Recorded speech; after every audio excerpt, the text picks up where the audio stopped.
reflecting on 2024 to find your wins, the opportunities of growth, and the things that we never, ever, ever want to get back together with so that we can set the stage for your 2025 action plan.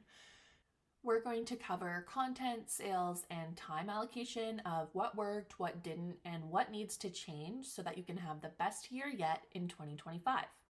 And while you might think that, okay, looking at data, looking at results, all of that, looking at metrics, we're going to be looking at social media posts, we're actually not going to start with that. We're going to start with a sales performance review. And this is because one of the things I am constantly reiterating to my clients is that social media is a tool in your business. It is not your entire business. And far too often we spend so much time getting overly consumed in our content, in our Instagram, in constantly creating and reaching for more followers and trying to get that viral reel and whatever it is, but social media is just one component, one marketing tool in your business. And at the end of the day, if your business is going to truly scale and truly grow, the most important metric is going to be sales. And it's going to be reviewing your offers and seeing which ones are the most profitable, which ones you need to ditch, and which ones can be tweaked in some way. So looking at your offers, and again, when we're talking about offers in any of these trainings moving forward, we are going to be talking about whatever it is that you're selling. So if you're a service provider, this is going to be your different offerings. If you are a product-based business,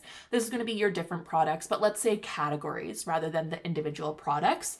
You can, of course, dive in more deeply, and I would encourage you to do that if you have a lot of varieties. Let's say you're a candle maker and you have a fall line. So you can first look at the analytics of the fall line for sure. And then maybe within that, you're going to look at it a little bit more deeply and realize that like the caramel sold 3 times more than the pumpkin.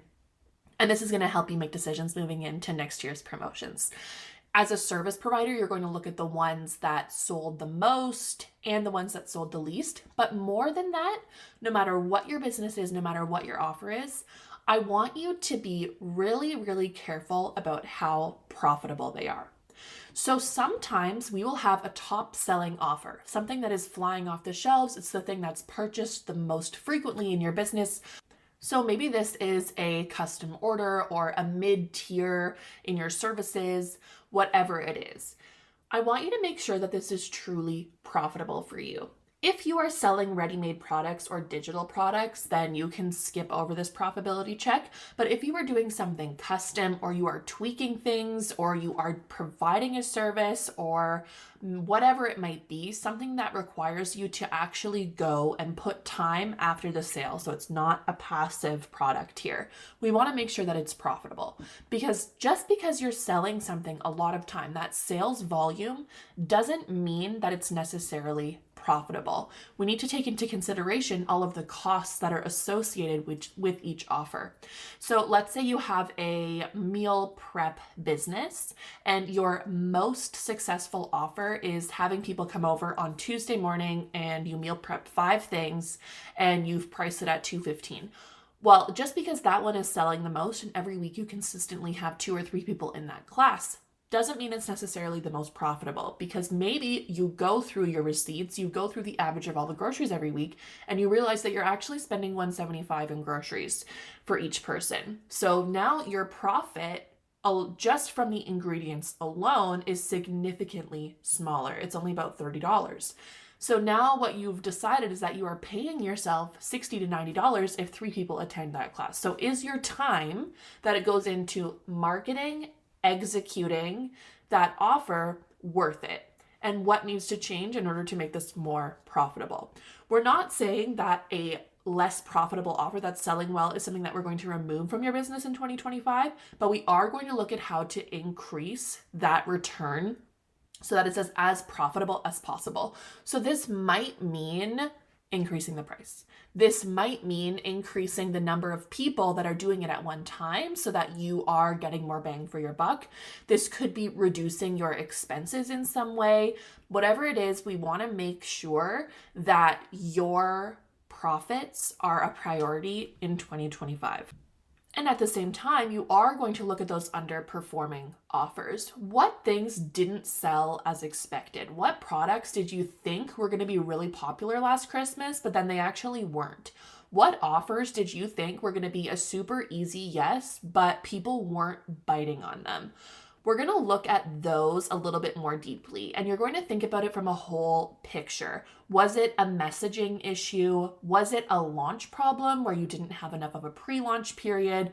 Was it maybe the price? We don't really know necessarily. So now is a good time to go back, look at your marketing, look at your messaging, and look at the structure of that offer and decide how we're going to tweak it or ditch it moving forward.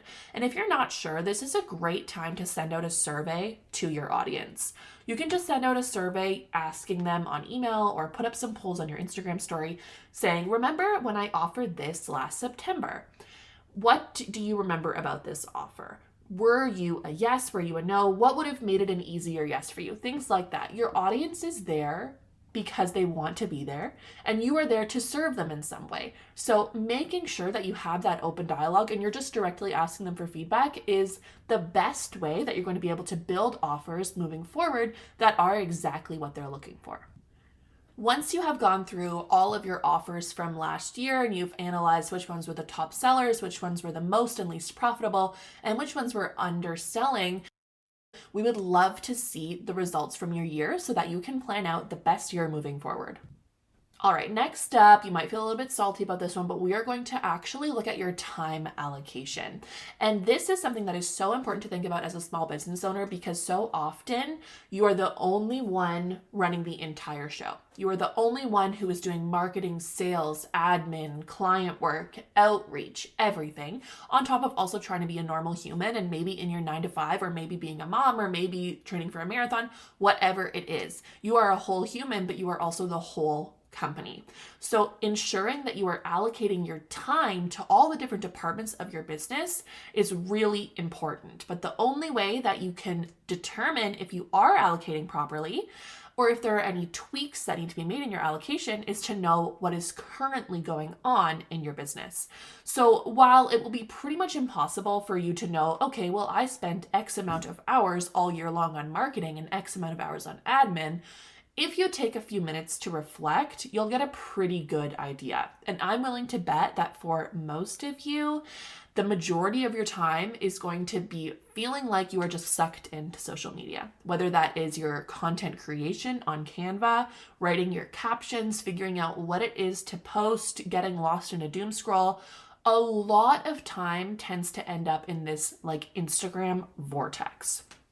If you are noticing that, then 2025 is going to be the time that you get super concrete on your content strategy because your Instagram, your social media should not be taking you more than, let's say, an hour and a half a week to schedule out all of your posts. I'm working at about a 3-week schedule where I have all my posts scheduled for the next 3 weeks ahead of me so that I don't have to spend a lot of time during my week creating content. My time on social media is spent doing stories for lead generation, nurturing clients, having sales conversations, and all of that.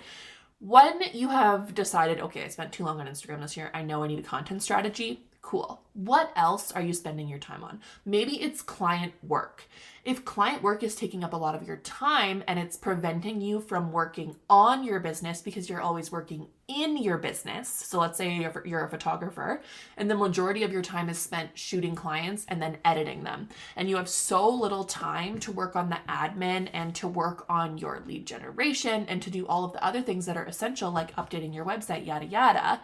Then what can we be tweaking? What processes can we automate? What can we outsource in order to spread it out so that you are not spending all of your time doing client work? Maybe you're going to notice that you did not spend enough time working on your launches, working on your sales, whatever it is. I just want you to take a little bit of an honest look at what you were doing and where your time was focused, even if it was just an hour a day. What were you spending the most time on in 2024? And this is not a judgment. Every time that you spend time on something, it's going to help you in some way. If you are like, okay, I literally spent all of 2024 obsessing about my Instagram grid. Okay, it's over, it's done, we're going to move forward. And you did learn from that. And now you have a better sense of your content and a better sense of your brand and the messaging and all of that. But we're not going to pull this forward and continue to stay in that hole. You're going to take what you've learned and move forward from there. Looking forward into 2025, we're going to just be starting to think about a shift in focus and a shift in priorities here. If you noticed, okay, I actually didn't spend enough time on client work, how are you going to balance your schedule in order to ensure that all of that gets done before crunch time at the end of the month when everything is due? If you know that you need to focus on getting more leads, because that is the part of your business funnel that's always causing the bottleneck, then how are you going to purposefully and intentionally allocate time for that moving forward? Really just get super clear on the type of things that you can outsource or automate in order to free up as much time as possible for those high impact activities, for the things that only you can do. Outsourcing is scary, and we had a whole training on that in Grow, which you can access at any time when you join the group. It is scary, but it's one of those things where outsourcing and investing in your business is only worth it if it causes a return on your investment. So if you are outsourcing the editing of your photos, or you are outsourcing the email marketing in your business, that means that you are freeing up your time to be doing revenue generating activities, whether that's bringing on new clients, whether that's creating more products, whatever it is an exchange in your time for something else so that you can be making more money. And then this money that you're making is going to cover that expense and more. All right, and of course we are going to look at your content because I know this is a huge time suck in your business, and we want to be really intentional about what we're putting out there and what we're creating in 2025. And the only way to do that is to look back at what happened in 2024. So I'd like you to look at your top posts across your social media platforms. I think the majority of us here are on Instagram, but if you're also on Threads, or if you're posting on Facebook, or if you're posting on Pinterest, whatever it is, YouTube, podcast, look at your top 5 posts from all of your different social platforms. And this should be in the insight section of your profile. And I want you to try and pull out some common themes that you might be seeing. Were you using trending audio? Were you using particular hooks? Were you talking about a personal story? Was it a particular personal story? What can we notice? What trends can we pull out that your audience seemed to resonate more with? Was it educational content? Was it personal content? Was it promotional content? What was it? You're also going to be looking through with the posts that performed well. They might not be in your top 5, but they did well, or you really liked them. And you can save them to repurpose in 2025. You do not need to be putting out 365 days of new content every single year. There's actually apps like the Repost app where you can just go and put the URL in and it will download the video to your phone and the captions so you can quickly repost it. This is great for seasons that are really, really busy for you and you don't have time to be posting every single day or 3 times a week, whatever your strategy is. And it's also helpful because people are only thinking about your business for the 2.47 seconds that they saw your content. And they're not going to remember a post that they saw a year ago. And even if they do, they're not going to think, oh my goodness, I saw this last year. They're going to be like, oh, that looked kind of familiar, and move on with their day. We are focusing on lead generation. We're focusing on nurturing. We're focusing on bringing in new people and nurturing new people all the time. And that's why it is perfectly okay to be repurposing your content. But we don't want to be repurposing content that didn't hit. So you go back through your posts for the last year, you look at the ones that performed the best, and we start to schedule them into the year ahead. At this point, it's also helpful to look at the posts that didn't perform well. And if it is important messaging to you or important offers for you, then this is a great time to think, okay, why didn't this hit? Why didn't this do well? Why was my reach so low on this type of content that is essential to my business? And then how can you tweak the messaging? How can you tweak the hook? How can you tweak the delivery of it so that when you repurpose the intention of that post, you repurpose the education or the offer or the storytelling, whatever it is from that post, that it's going to do better moving forward. And this exact same thing is going to apply to your email marketing. So go ahead and look at which emails had the best open rate, which ones had the best click rates, what kind of subject lines seem to do well, how much your launches generated, and what your attrition rate was. That means like the unsubscribe rate. All these different things, just take a look at which ones did the best, and you can also repurpose your emails. So while you're going through your posts, while you're going through your emails, you have 2 lenses going on. One is you were looking for the best performing ones and the ones that you're going to recycle and repeat moving forward into the year. And then you're also looking for the ones that didn't do well, but that you want to repurpose and you want them to do better this year.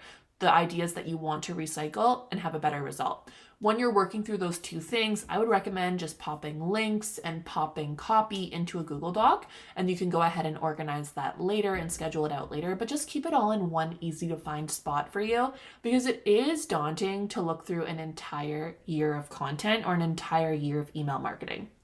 So just know that you don't have to do it all at once, and you also don't need to be hyper laser focused on this. It's not like you need to go through every single post with a fine-tooth comb. Otherwise, you're going to miss out on something. You can go for a more general approach. You can be scrolling through. You can remember posts that you liked. You can sort by most engagement, whatever it is.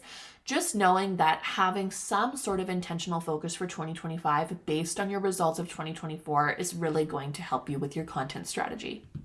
All right, so in this training, we walked through how you're going to determine what worked really well in 2024 in terms of how you used your time, your different offers, and of course, your social media strategy, and then what you're going to do with that information in order to pivot and scale in 2025. The moral of the story here is your business is always going to have the number one of intention of growing and scaling in the way that lights you up. We want your business to be energizing and to bring ease into your life. And the only way we're going to do this is by cutting out those things that are causing major blocks, the things that are draining you.